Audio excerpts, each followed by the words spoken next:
En la primavera de 1981, en la Oficina de Extensión Agrícola del Condado de Buchanan, Iowa, había un mapa de suelos colgado en la pared detrás del escritorio del agente.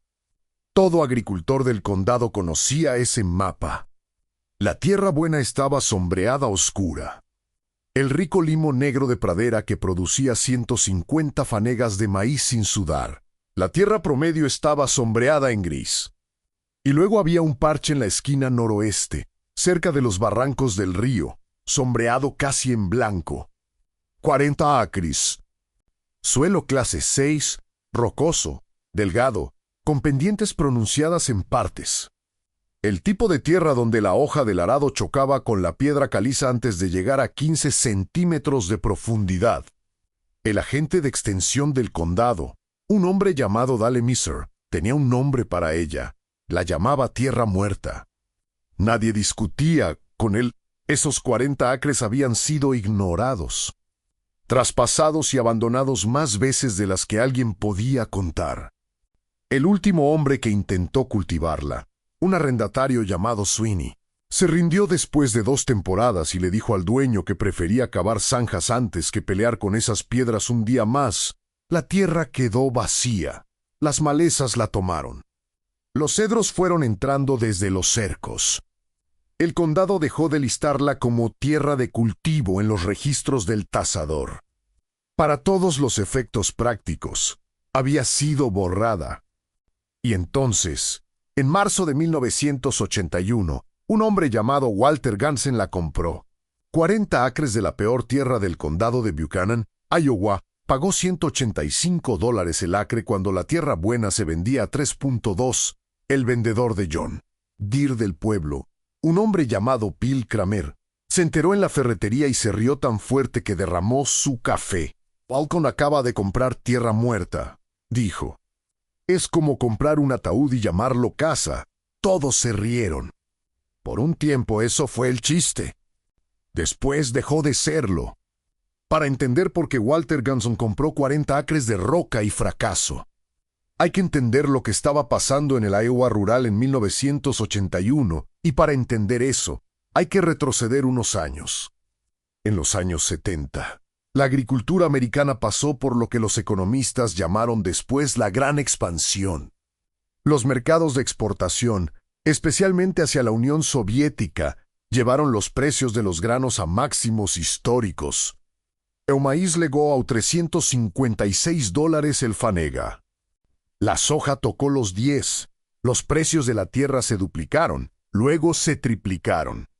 Los bancos prácticamente le rogaban a los agricultores que pidieran préstamos. Y los agricultores les creyeron.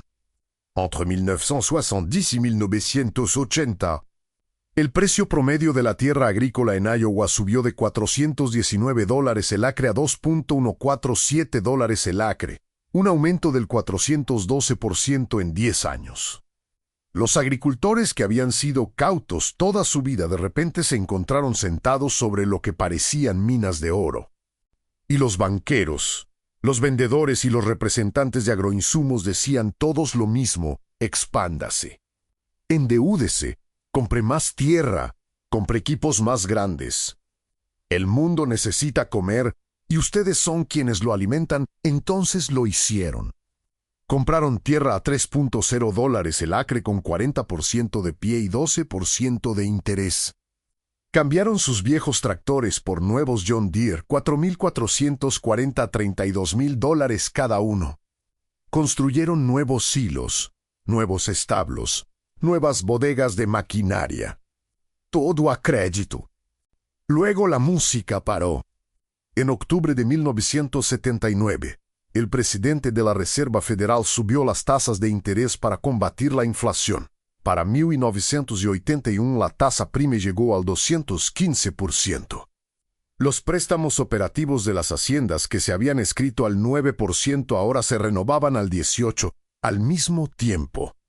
El presidente Carter impuso un embargo de granos contra la Unión Soviética y los mercados de exportación colapsaron. El maíz cayó a $222. La soja se fue a $522. Y los valores de la tierra, el colateral que sostenía cada préstamo agrícola en el Medio Oeste, empezaron a caer. La crisis agrícola de los años 80 había comenzado. En los 5 años siguientes, más de 300.0 haciendas americanas serían perdidas. Solo en Iowa, los valores de la tierra caerían un 63% desde su pic de 1981, los pueblos se vaciarían. Las iglesias cerrarían, y la tasa de suicidio entre los agricultores subiría al triple del promedio nacional. Ese era el mundo al que Walter Ganders entró cuando compró la tierra muerta. Walt tenía 44 años en 1981.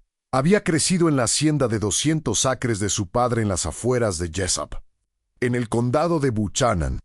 Su padre, Hanksen, había cultivado toda su vida con un farmal M y un arado de 2 cuerpos. Nunca pidió un peso prestado después de pagar la hipoteca original en 1950. Cuando los vecinos compraban John Deere nuevos en los años 70, Hank mantenía su M andando con alambre y terquedad. Cuando los banqueros llegaban ofreciendo préstamos, Hank les decía lo mismo cada vez. No le debo nada a ningún hombre, y pienso morir así. Así murió. Murió en el otoño de 1978, libre de deudas, dejándole a Walt los 200 acres, un taller lleno de herramientas manuales, y un Farmol M con 11.0 horas en el medidor. El hermano mayor de Walt, Gerald, se había ido a Des Moines años antes y no quería saber nada de la agricultura. Así que era todo de Walt. Walt no se expandió, no pidió préstamos. Cultivó los 200 acres como lo había hecho su padre. Maíz y avena en rotación, unos pocos animales, heno en los bajos. Mantuvo el farmal andando. Manejaba una Ford 1971 con 140.0 millas encima. Usó la misma chaqueta Hart por 9 años. Y mientras sus vecinos hipotecaban todo lo que tenían para comprar más tierra y más maquinaria, Walt ponía $600 al mes en una cuenta de ahorro en el JESP. Para marzo de 1981, tenía $47.0 en esa cuenta. Y fue entonces cuando compró la tierra muerta. Los 40 acres eran parte de un remate de herencia, el predio del viejo Elmer Brandt. Brandt había muerto sin herederos, y el albacea estaba vendiendo todo por partes. La tierra buena, 280 acres de suelo clase 1 y 2 y Fui Hapidu, varios postores, precio final $3.2 el acre. Pero nadie quería los 40. El rematador tuvo que preguntar 3 veces antes de que Walt levantara la mano. $185 el acre. $7.4 en total, al contado, sin préstamo, sin banco. Bill Kramer, el vendedor de John Deere, se enteró esa tarde. Estaba en la ferretería cuando entró Walt a comprar una bolsa de semilla de trébol.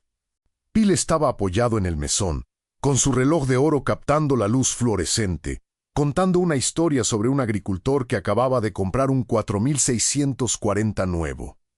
Se detuvo a mitad de la oración cuando vio a Walt. «Oye, Ganders, me contaron que compraste los 40 de Brandt». Walt asintió. Los 40 de la tierra muerta. Walt volvió a asentir. Bill miró a los otros hombres en la tienda. 3 o 4 agricultores. El cabro detrás del mesón. El representante de semillas de DeKalb sonrió. «Walt, he vendido equipos a todos los agricultores de este condado y he visto malas inversiones. Pero comprar tierra muerta, eso es como ponerle neumáticos nuevos a un auto sin motor». Los hombres se rieron. El representante de semillas se rió.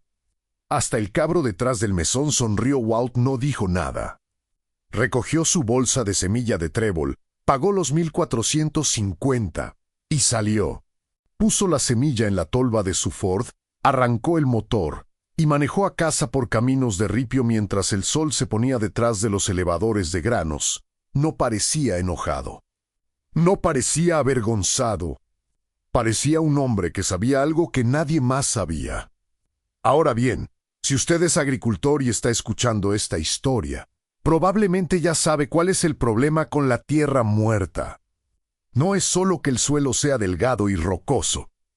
Es que durante 100 años, Cada agricultor que la tocó intentó forzarla a hacer algo que no era. La araron, le sembraron maíz. Pasaron maquinaria pesada por pendientes que nunca deberían haber sido cultivadas. Y cada año, el poco suelo superficial que existía se lavaba por las laderas hacia el estero que corría por el borde sur. Para 1981, esos 40 acres tenían quizás 7 centímetros de suelo superficial en los lugares planos y casi nada en las pendientes. El subsuelo era arcilla pesada mezclada con fragmentos de piedra caliza. El pH era alto, 78, bordeando la alcalinidad. La materia orgánica era del 12%.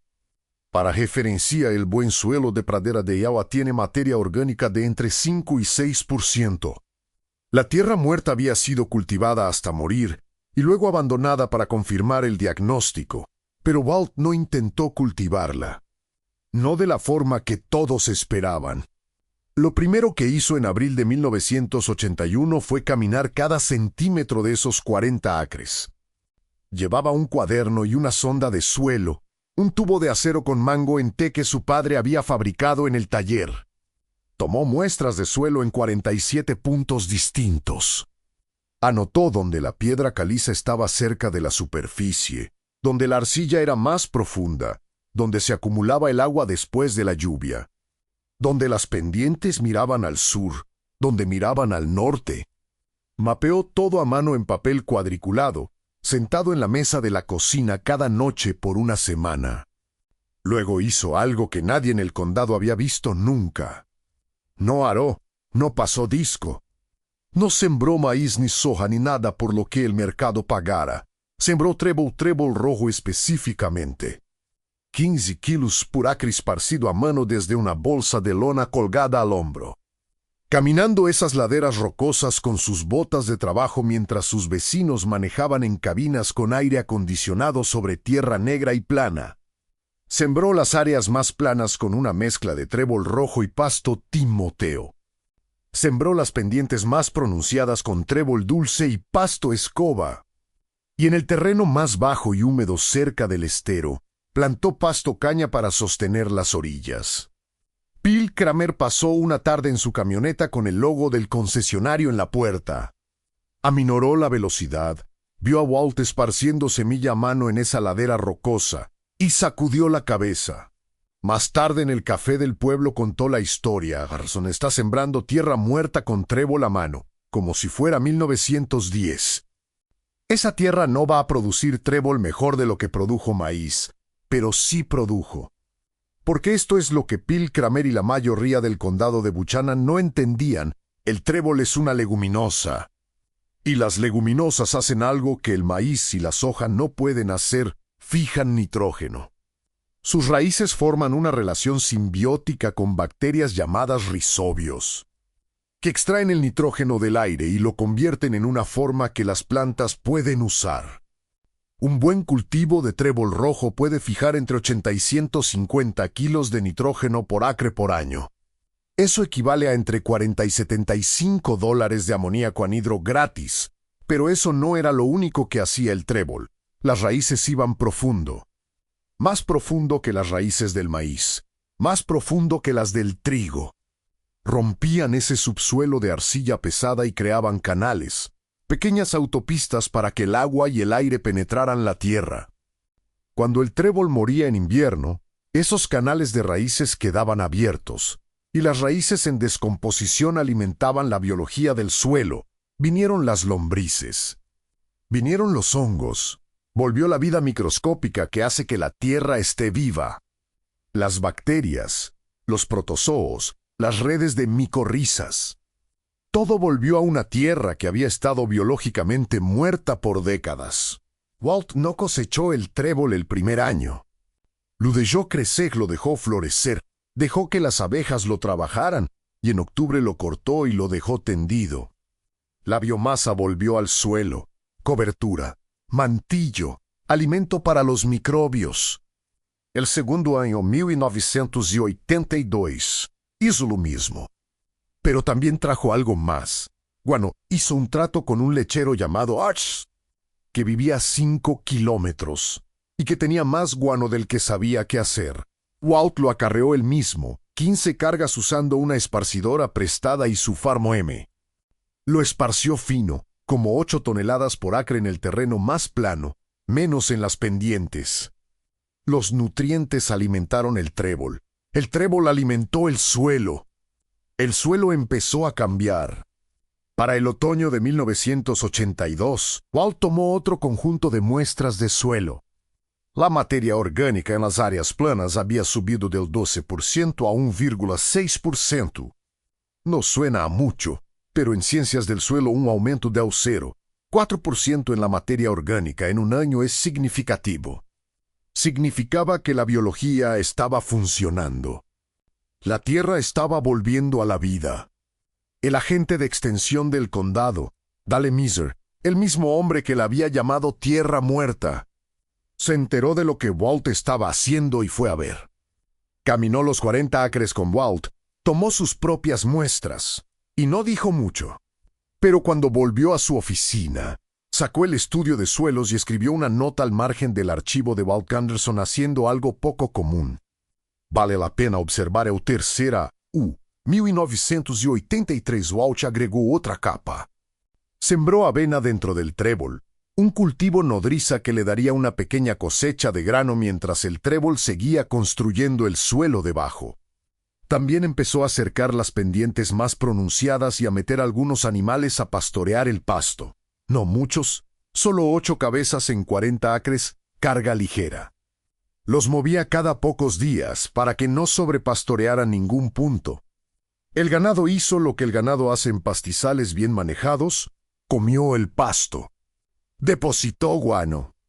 Sus pezuñas presionaron semillas en el suelo y rompieron la costra de la superficie, creando micrositios para la germinación.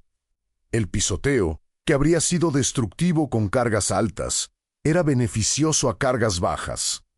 Era controlado, intencional. Mientras tanto, el resto del condado de Buchanan se estaba cayendo a pedazos. En 1982 llegó la primera ola de ejecuciones hipotecarias.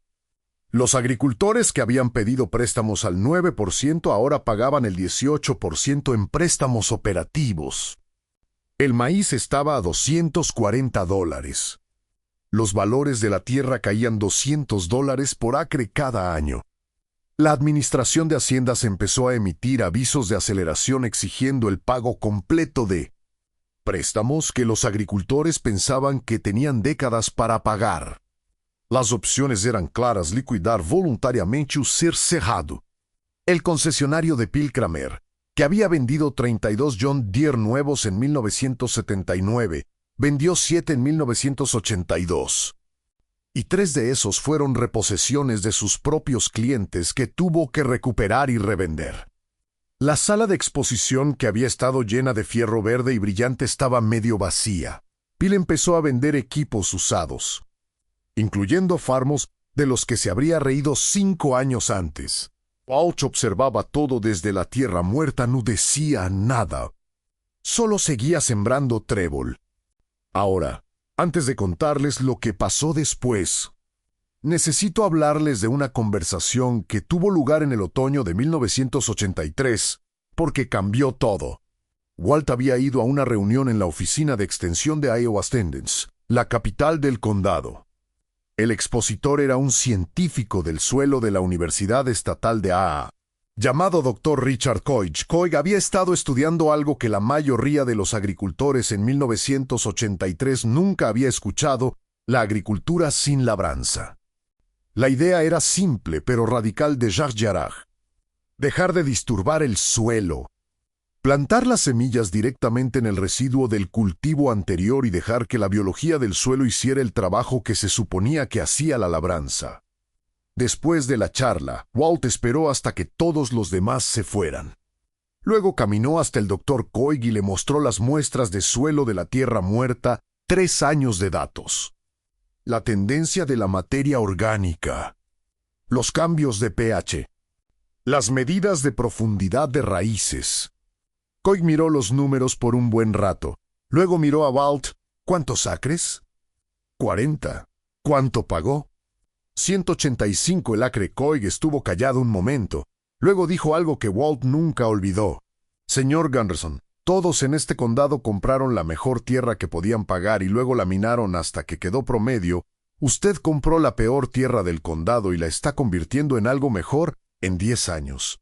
Sus 40 acres van a superar los 400 de ellos. Walt no le contó a nadie esa conversación. Solo volvió a casa y siguió trabajando. En 1984, cuarto año, Walt hizo su primera cosecha real.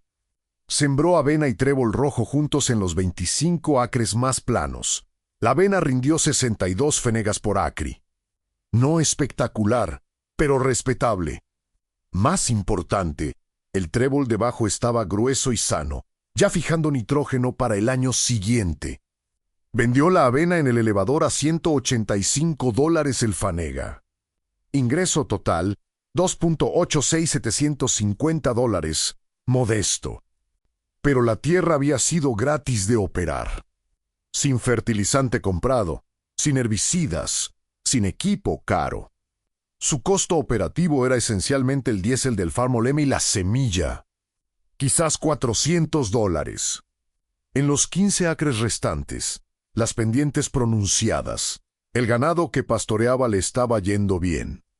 El pasto era lo suficientemente espeso ahora como para que Walt aumentara su hato a 12 cabezas.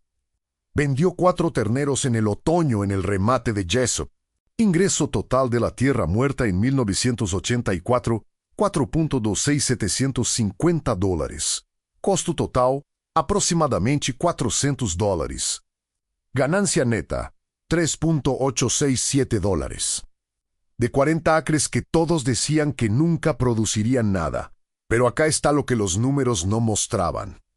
El suelo estaba cambiando rápido. Para 1984 la materia orgánica en el terreno plano había subido del 12% al 2,4%. El conteo de lombrices de tierra, que Walt medía contando los gusanos en un hoyo de 30 centímetros de lado cavado a 30 centímetros de profundidad, había subido de 2 por muestra en 1981 a 14 por muestra. El color del suelo estaba cambiando. Se estaba poniendo más oscuro. Los fragmentos de piedra caliza seguían ahí, pero ahora estaban rodeados de tierra viva y respirante que retenía la humedad en vez de desecharla. «Dale Miser vino de nuevo». Esta vez trajo un fotógrafo del servicio de extensión. Fotografiaron las muestras de suelo, los sistemas de raíces, los conteos de lombrices. Miser midió la profundidad del suelo superficial en el terreno plano. 14 centímetros. Habían sido 7 centímetros en 1981. Walt dijo Messer, y era la primera vez que usaba el nombre de pila en vez de Gunson. Llevo 17 años como agente de extensión en este condado. Nunca había visto un suelo recuperarse tan rápido. Walt asintió. Nunca estuvo muerto, dijo. Solo estaba cansado. Mientras tanto, la crisis se profundizaba. En 1985, el sistema de crédito agrícola reportó pérdidas de $2.7 millones. El Congreso aprobó la Ley de Seguridad Alimentaria de 1985, que creó el programa de reserva para la conservación, pagando a los agricultores para retirar de producción la tierra más erosionable. La ironía no se le escapó a Walt. El gobierno ahora le pagaba a la gente para hacer lo que él había estado haciendo gratis por 4 años. Pero el programa pagaba $50 el acre por año.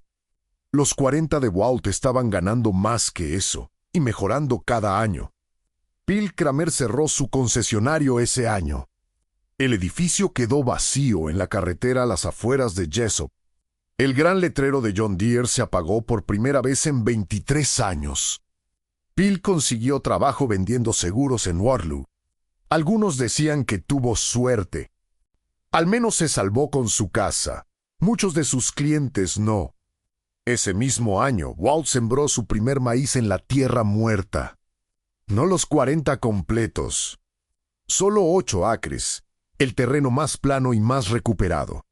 Lo sembró sin labranza, usando una sembradora que él mismo había modificado en el taller agregándole cortadores para atravesar el residuo del trébol. No compró fertilizante. No compró herbicida.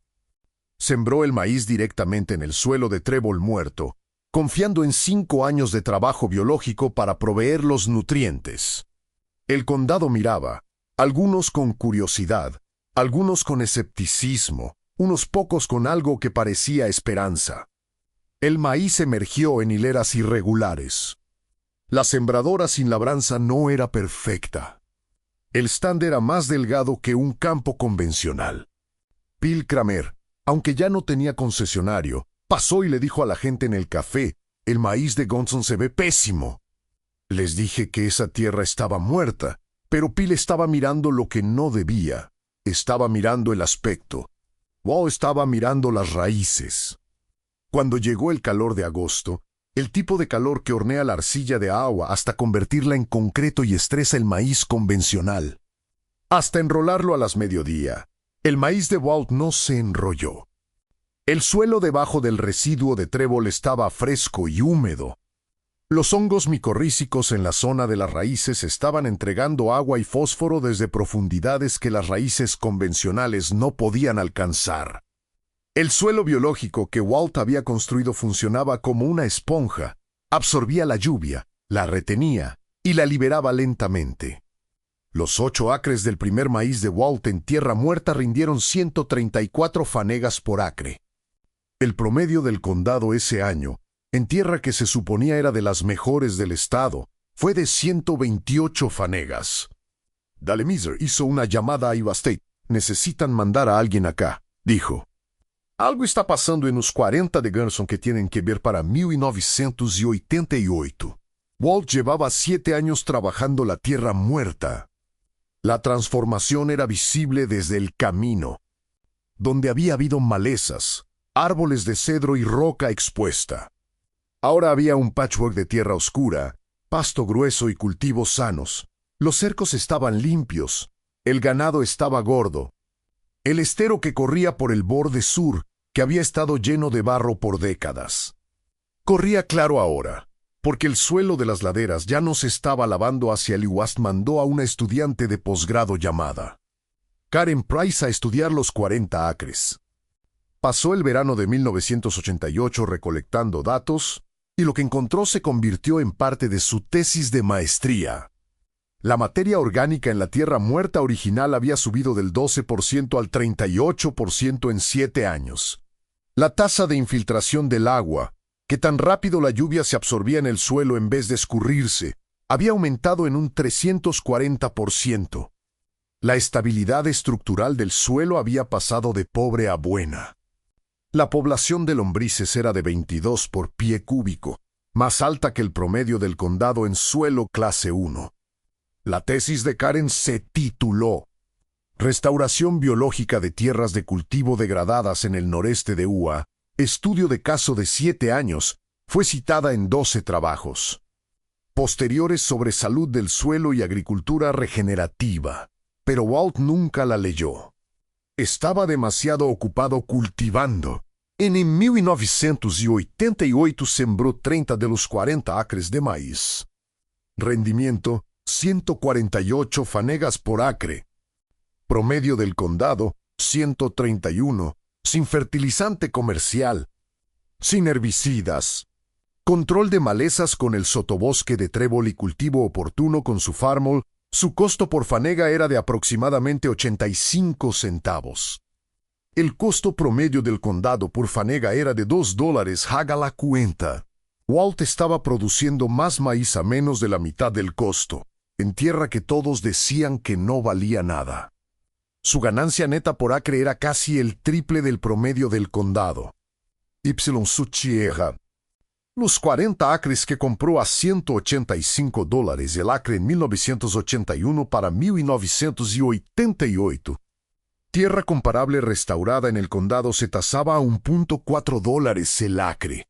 La inversión de Walt de $7.4 valía ahora 56.0, un retorno del 657% en Siechao, US. Sin préstamo bancario, sin pagos de intereses, sin riesgo de ejecución hipotecaria. Mientras sus vecinos estaban hipotecados hasta el cuello en tierra de $3.2 el acre que ahora valía $200. Walt había comprado la tierra más barata del condado y la había convertido en la más productiva. El ajuste de cuentas llegó un sábado de octubre de ese mismo año. Walt estaba en el remate de Jessup vendiendo terneros. Estaba parado junto al cerco mirando trabajar al rematador cuando alguien se acercó a su lado. Era Phil Crane, ex vendedor de John Deere, ahora vendedor de seguros. Con un traje más barato que el de antes y manejando un auto con el nombre de otra persona en el costado. Phil se quedó ahí un rato mirando el ganado, luego habló. «Oh, pasé por tus 40 el otro día. Se ve distinto. ¿Cómo está saliendo el maíz?» 148 este año. Phil estuvo en silencio por un buen rato. Lo suficiente para que pasaran 2 lotes de terneros por el ring. Luego dijo algo que Walt recordaría por el resto de su vida. Vendí 200 tractores en este condado, grandes, caros. Le dije a cada uno de esos agricultores que necesitaban más caballos de fuerza, más acres, más fierro. Y la mayoría ya no están. Perdieron sus haciendas, perdieron todo. Hizo una pausa. Tú compraste los peores 40 acres del condado al contado Les Ambras-Trébol. ¿Y todavía estás acá? Creo que quizás eras el único que sabía lo que hacía. Walt no miró a Phil, mantuvo los ojos en el ring del ganado. Pero asintió una sola vez. Y luego dijo lo único que se le ocurrió, lo que su padre habría dicho. La tierra nunca fue el problema. Phil, la deuda lo era. Walton cultivó la tierra muerta por 27 años más, para cuando se jubiló en 2015. Esos 40 acres tenían niveles de materia orgánica sobre el 5%. Igual que el suelo virgen de pradera, nunca tomó un préstamo, nunca compró un tractor nuevo. El Farmo M finalmente se fue en 1994, a las 16:00 horas. Y lo reemplazó con un Farmall 560 usado que compró en un remate por $800 al contado Nusiizu Hiku. Nunca fue eso lo que buscaba. Consiguió algo mejor. Consiguió quedarse. Mientras 300.0 haciendas desaparecían en toda América en los años 80. Los 40 acres de Walt se ponían un poco más oscuros, un poco más profundos, un poco más vivos cada año. Demostró algo que los científicos del suelo, los agentes de extensión, los banqueros y los vendedores habían olvidado.